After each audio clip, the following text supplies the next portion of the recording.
এই সর্ব দাদা চলে আসবে। কিভাবে আসবে বৌদি? দাদা তো কাজে চলে গেছে, তুমি শুধু শুধু ভয় পাচ্ছ। এসব কি করবে? কি ব্যাপার? ও তোমার শাড়িও টানছিল না?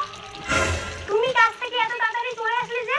প্রশ্নটা আমি তোমাকে করেছি, ও তোমার শাড়িও টানছিল না?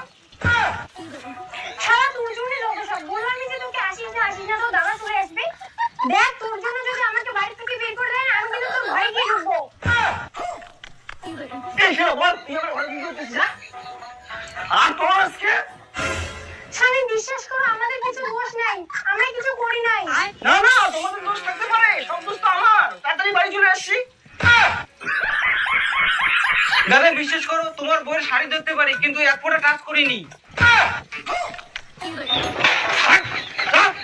আমার কলম তুই নারী বড় ভাটাই আসলে